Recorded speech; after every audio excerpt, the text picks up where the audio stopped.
All right. Hello, everybody. My name is Sudarsan. I'm here presenting resume writing to the SASE audience.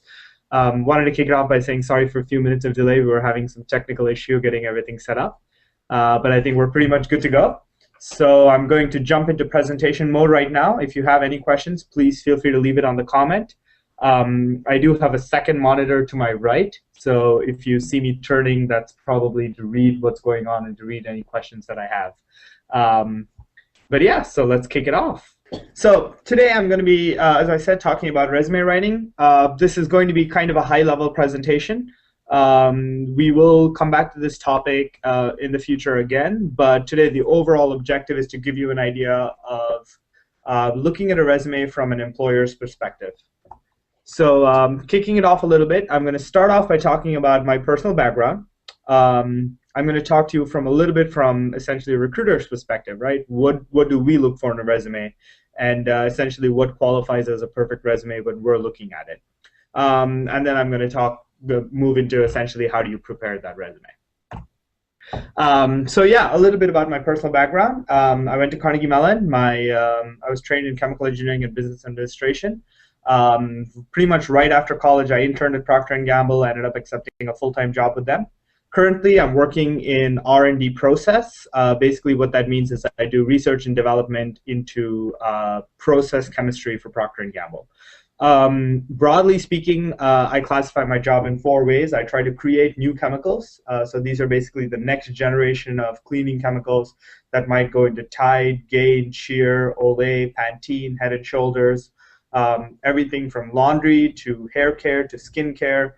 I'm sort of the base chemicals behind all of that.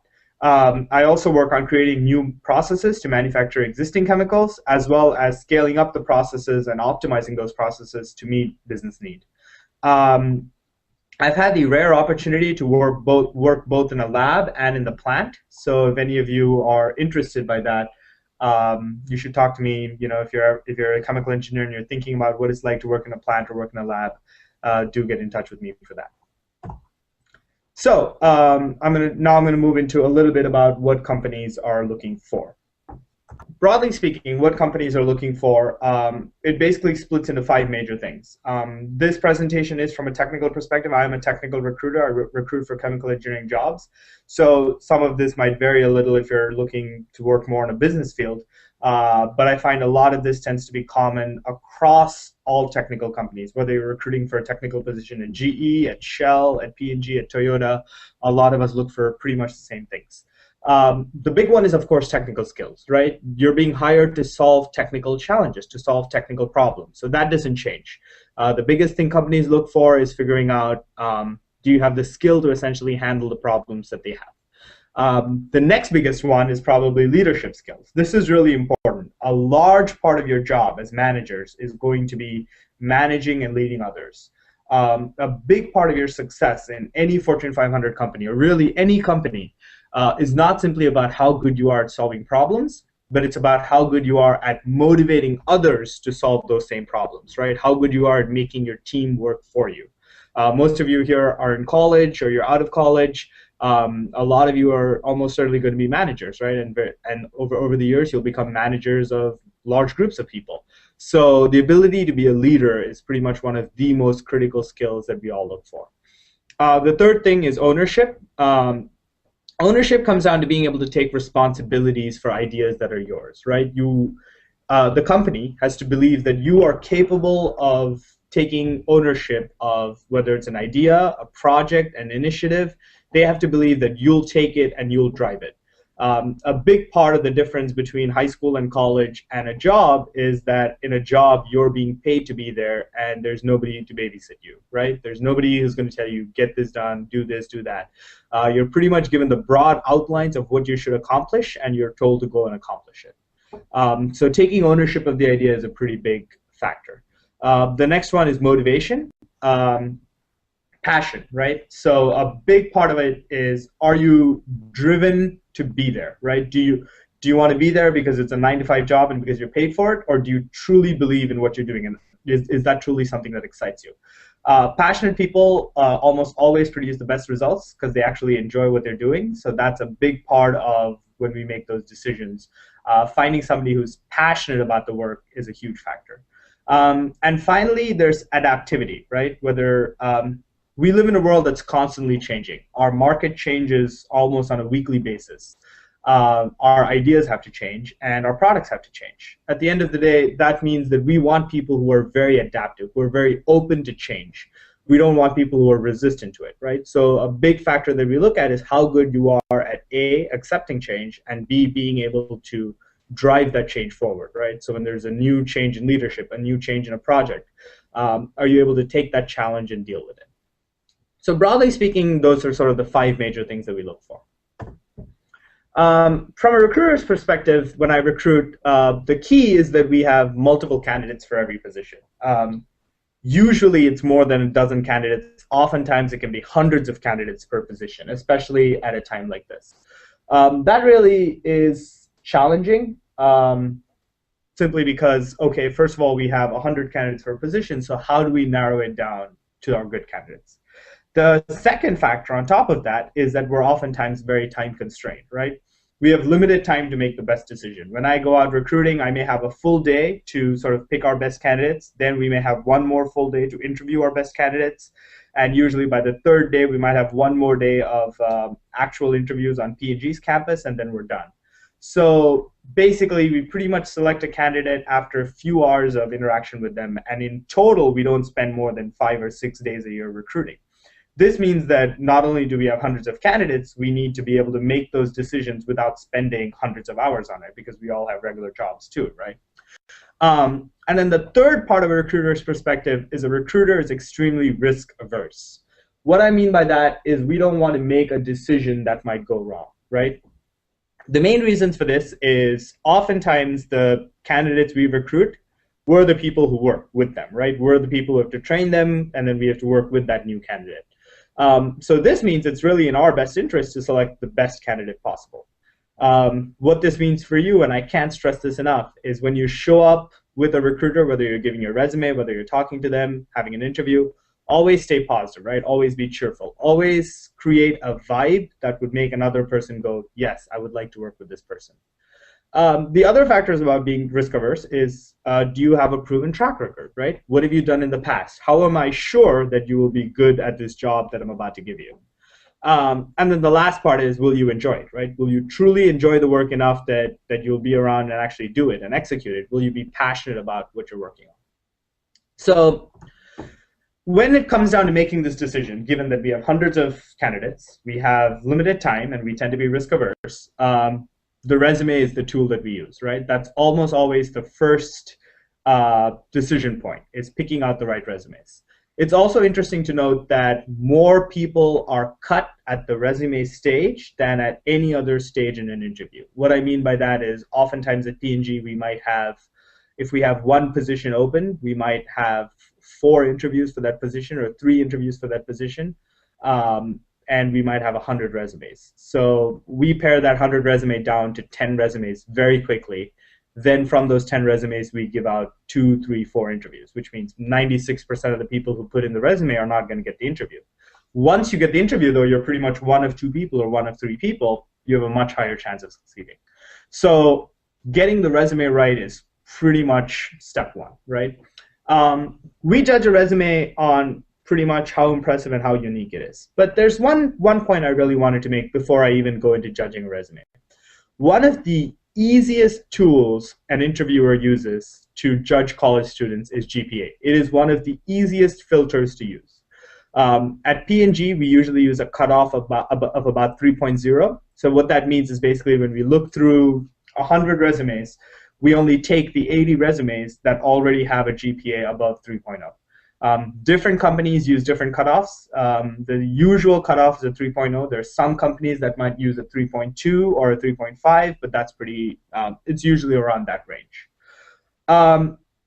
So this brings me to 2 points on that. One is, if your GPA is already above that, you don't have to worry about anything, I guess. And if your GPA is below that and you're a freshman, freshman, sophomore, or junior, really work on that, right? So make sure you don't let your GPA slack. If necessary, take some easy classes, lower your course load, whatever you do, make sure your GPA doesn't fall below the 3.0. Because at that point, your resume will start getting filtered out by people who are trying to pare down a large number of resumes. Maybe you're a senior, maybe for whatever reasons, your GPA isn't the best, and you have to interview, you have to get the job that you want to get. In this case, the one thing that can override a GPA is an understanding of the candidate. If I have already met you, if I have spoken to you, if I believe that you are an exceptional candidate in spite of the fact that your GPA is below a 3.0, I would spend time looking at your resume. Towards the end, I'll talk a little bit more about the elevator speech and things that you should do while giving your resume.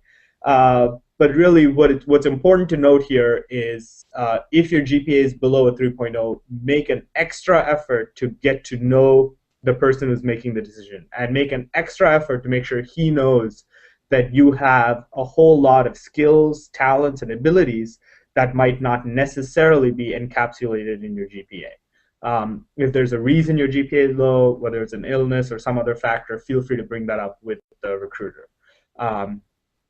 But yeah, the one point I really wanted to drive home here is that the GPA is the easiest factor that we use when taking 100 resumes and reducing that down to 50 or 40 that we actually look at. So be very careful about that.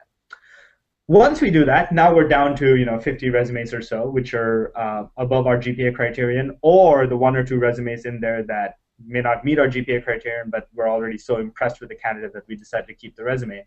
We then start looking through those resumes. 2 things we look for is, 1, you want to be an impressive candidate, right? You want to fit the job that you're hoping to get. And the other is uniqueness. The reason is we get a lot of resumes. Again, we have 40 resumes, right? We want your resume to stand out from the crowd. You want your resume to be something more than what they already have. And that's the easiest way to get picked. And that's what gives you the interview, right? P&G usually does 2 rounds of interviews. We do one round of interview on campus and then 1 later on P&G's in Cincinnati if you're applying for an R&D position, or in the plant if you're applying for a plant position. Most companies do 1 to 2 rounds of interviews. Some do 3. But again, the resume, getting to the first interview is really the key challenge, because that's where most of the people fail, basically. So I've enforced on you, the importance of having the perfect resume. So let's talk about what a perfect resume actually looks like. The purpose of a resume is very simple. It's a tool to get you the interview. This is really, really important. The reason I draw this distinction, a resume will not get you a job. Even it doesn't matter what job. Even if you're applying to McDonald's, these days they'll look at your resume and then call you in for an interview. At the end of the day, a resume only gets you the interview. And what this means is that when you write your resume, keep in mind that you don't need to put every single thing about yourself on the resume. All you need to do is put enough on the resume that I want to give you the interview. Basically, what you're trying to do is you're trying to intrigue the reader, right? It's like a trailer to a movie. You essentially want to give enough in there that I will then go and say, okay, you know what, this person is interesting enough, his skills are admirable enough, and he or she is unique enough that I want to call them in for an interview. That's the purpose of a resume. It's basically an advertisement, right? It's an advertisement of a product. The product is you. And it outlines the benefits that you can deliver, right? Your brand. I'm talking a little bit in terms of advertisement and brand because that's what P&G does, right? We make consumer products. So to me, it's always remarkable when I compare a person when I compare a resume. It's almost like an advertising brief, right? It talks about all the benefits that you can deliver in that position. Always remember that. Anytime you're talking about a resume, it's to get you to the interview. It's to be intriguing enough, unique enough, and show enough skills that I will want to talk to you further. Facts. Cold hard fact. Employees generally only scan through resumes. They rarely read every resume they have. This is cold, but it's true. An employer looking for a person, I meant employer earlier, by the way, I'm sorry. But an employer looking for a person, a position, again, might have 200 to 300 resumes to go through. He's not going to spend 10 minutes on each resume because that's just not a feasible amount of time. On average, employers might spend 10 to 30 seconds on a resume. And the third point, and this is really important, an employer will spend more time on your resume if he's already interested in you. So one of your key objectives before even giving the employer your resume is making sure that you make enough of an impression that the employer is interested in you, that he wants to know more about you. You are far more likely to be successful when the employer remembers you than when he doesn't. So, as I just mentioned earlier, a resume is about you. It's about your advertisement, right? So what do you bring to the table? What do you have to advertise? The easy way to think of it is benefit and evidence, right? First of all is, what are you saying about yourself? What do you believe to be true about yourself? And why do you believe that you'll be good at Procter & Gamble or any other company? It might be because of your nature. You might be very hardworking, very detail-oriented. You might be very intelligent. It might be because of your knowledge. You know chemical engineering, you know thermodynamics, you know heat and mass transfer. It might be because of your skills. You've worked in a lab. You've gained a whole bunch of laboratory skills.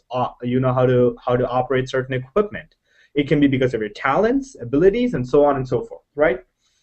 Even before you start writing a resume, this is really important. Before you start writing a resume, I want you all to spend 10 minutes thinking about what you want to convey. What benefits do you bring to the table that you want to convey to your employer? Do you want to convey that you're really smart? Do you want to convey your skills? Do you want to convey your ability, what knowledge you have, what degrees you have? That's critical, right? You want a list of what you're conveying to your employer. And then evidence, right? The reason when you say, okay, Sud, I want you to hire me because I'm a chemical engineer, I have a lot of chemical engineering knowledge, I have great talents, in the lab and my abilities and so forth. Why should I believe you, right? That's the evidence. The evidence for knowledge can be degrees, it can be GPA, it can be papers you may have published. The evidence for skills can be lab projects you've accomplished. It can be work that you've done. It can be achievements that you achieved in your previous job, right? The evidence for your abilities can be, awards that you might have won, stuff like that. Basically, you need two parts to every section, every sentence of your resume almost should try to convey two things. The benefit, what do you bring to the table, and the proof that you do in fact bring that to the table. So when you're writing, now that you've figured out, you've listed out a set of 6, 7, 10 benefits, think of how do you build it, right? How do you build that into your resume? First of all, it's a brand, right? You've got to think about why you are not just a fit for the job, but a unique fit for the job. The other thing is transferable skills. This is something I wanted to stress a little bit more. All of you have skills, right? You might have learned that skills in your work, in previous jobs. You might have learned that skills in school, in lab, in classes.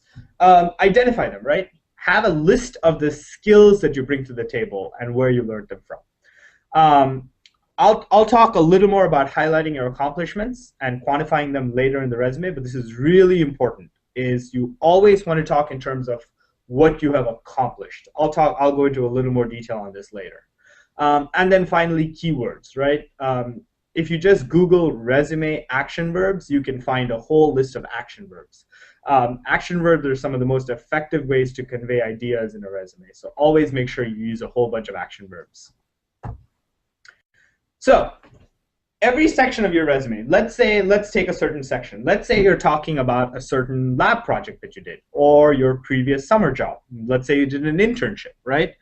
The first line is always going to be what you did, right? I interned at Procter & Gamble. I did this lab project. I had this job, and I did it from this time to this time. Once you do that, the entire section after that has to focus on assertion and evidence. What do you bring to the table? And show me the proof for that, right? So this is really important, and I cannot stress this enough. A resume is not a catalog of where have I worked. The worst resumes I've seen are resumes that say, I worked at Google and I worked in their product development division. I worked at Yahoo, product development, 3 months. that's a useless resume. I don't care if you know exactly where you were at that given time. What matters is what you achieved, right? A resume is an advertisement. It's about what can I do, not about where have I worked. And when you talk of that advertisement, it's about evidence, right? And evidence should always be about achievements. What sounds more impressive? Worked at P&G and worked in their R&D development division for Tide. Okay, that's information. It doesn't really push me one way or another. A more effective way to frame that: worked at P&G, worked in R&D for Tide, helped create a new version of Tide that increased sales by $1.2 million, right? What added the impact for the second sentence was the $1.2 million. It's showing that you had a specific impact on the company that you worked for, that you simply didn't work at P&G, but you made P&G better because you were there. And that's really key, right? It's always about the evidence. Pretty much every bullet point that you do in your resume, I want you to think of A, what is this bullet point trying to convey? What quality, ability, or talent? And B, what evidence does this bullet point have that would convince somebody reading it that, yes, you know what, I think this person would be perfect for my role. Writing tips. I've sort of condensed this down a little bit because I didn't want to go too much into detail into exactly how you write. You can find a lot of it online, and I can also give a more detailed presentation if anybody's interested. But basically, when you think of writing tips, there's 4 simple ways you can write a resume, right? One is verb, object, and for whom, right? So here the example is developed an electrical consumption analysis for a commercial facility over a 2-year period for such and such, P&G, for GE. This is important, but this cannot be the only bullet point in a section, because just what you did and for whom, as I just explained, is not the most critical part of a resume. It's only part of it. The second part, right, is verb, object, and what did it result in? Designed and implemented an energy conservation program that saved $30,000 a year. That's an achievement, right? That's an accomplishment. So that's another way to write that bullet point. Third way is skills, right? What skills have I gained? Created a Homeland Security computer program for the facility using C++. This talks about a specific skill that you have, that you now bring to the table. The fact that you've used this skill before in creating something tells me a lot. And then finally, the how, right? Persuaded property owners to adopt indoor air quality programming by demonstrating the significance of IAQ pollution long-term effects. This is rare. I wouldn't suggest using it too often, but the benefit of using the 4th format, verb plus object plus how, is that it also demonstrates creativity, right? It shows that not only are you capable of doing something, you're capable of doing it in a different or creative way. And therefore, it can be an impactful point. Do's and don'ts of a resume. Again, these are pretty standard. On the do's, standard fonts, Times or Helvetica, nothing special. Do not use any really crazy fonts. If you play with different fonts, like you want to use different fonts on the same resume, do it carefully.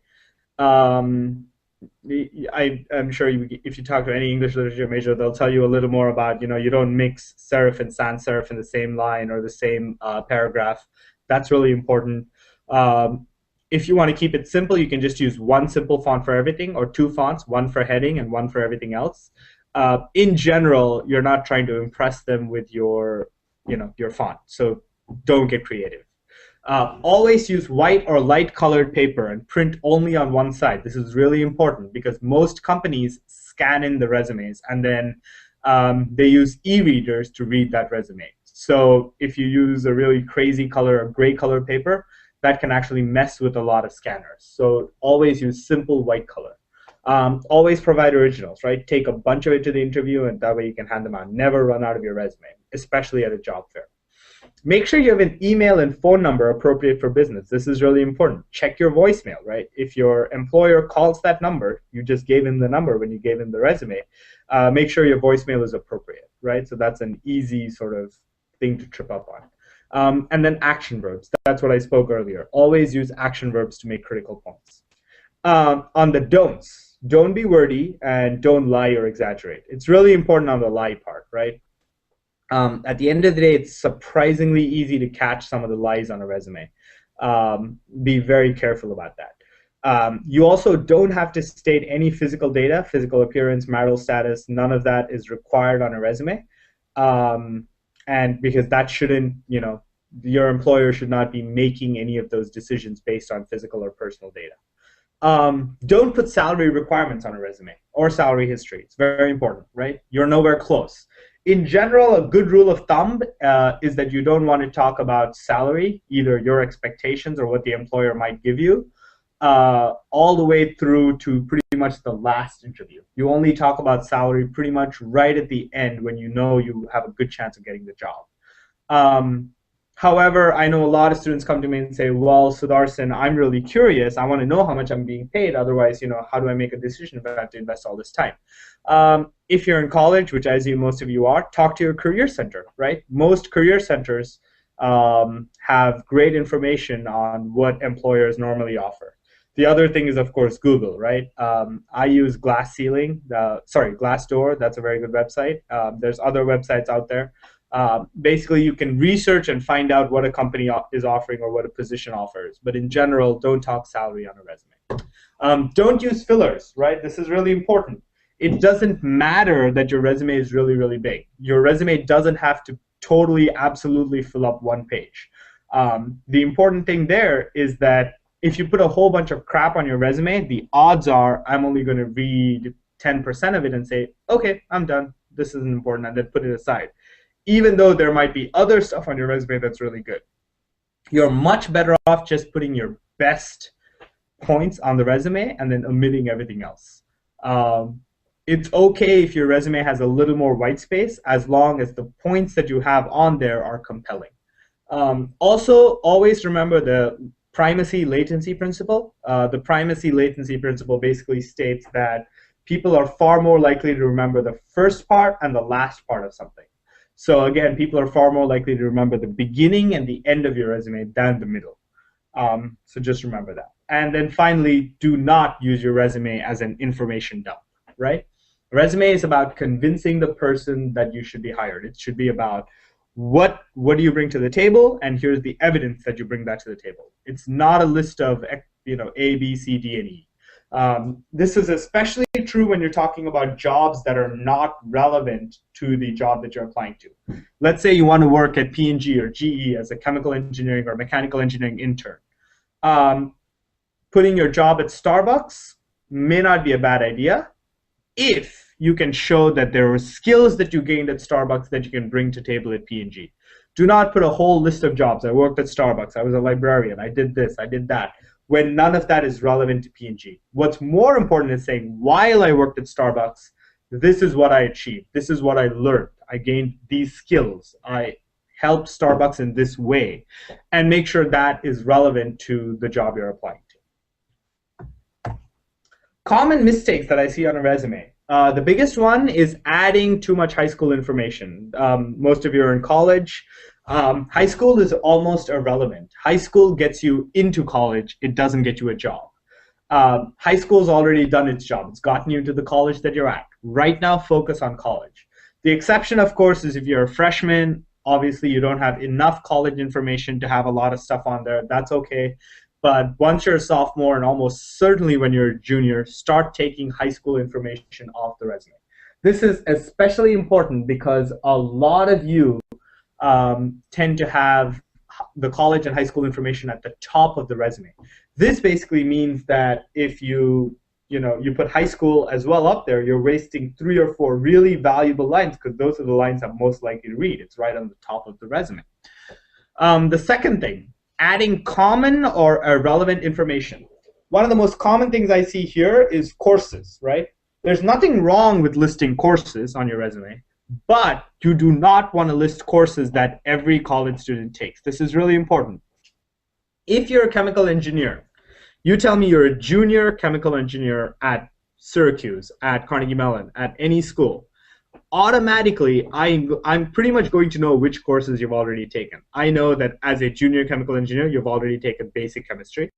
You've taken I'm sorry, you've taken at least 2 courses of calculus, you've taken thermodynamics, you've taken you've taken basic fluid dynamics, things like that. Spending half your resume describing those courses does not help me at all. It's irrelevant, right? Every single junior chemical engineer that I'm going to be interviewing has done that. And you want to distinguish yourself. So that's really important. Don't put stuff on there that every student already has. Put something unique.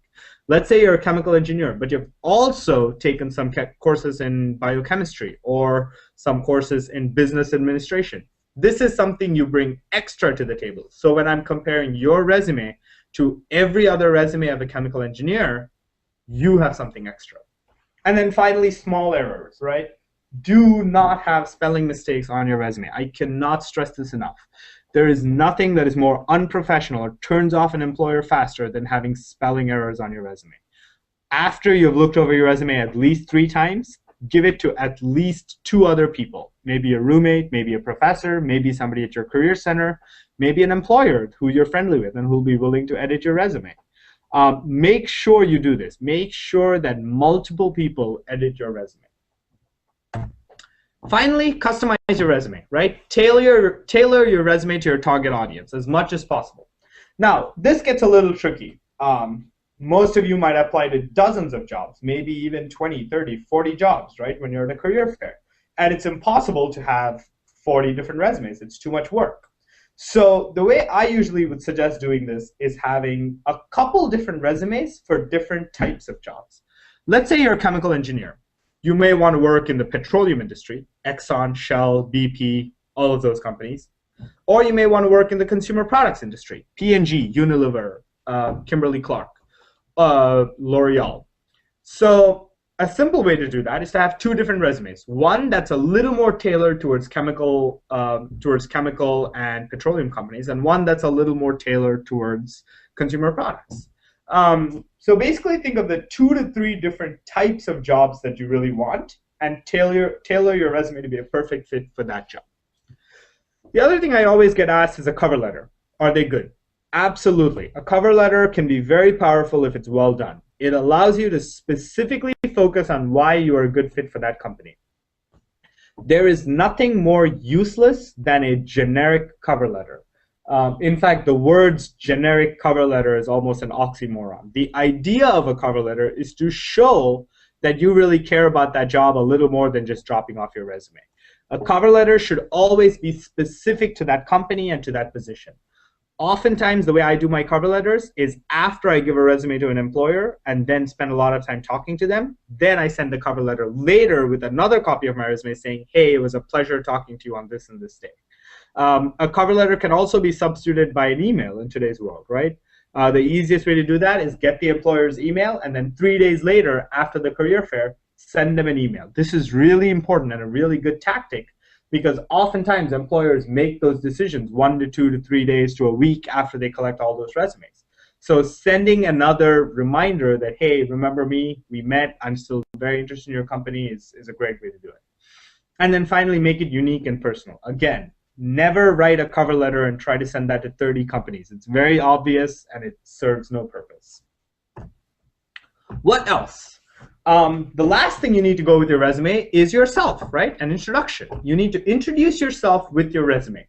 The standard speech is, they call it an elevator speech, right? The reason it's called that is if you were to meet somebody in an elevator, and you had to introduce yourself, what would you say? So it's a standard 15-second to a 2-minute speech.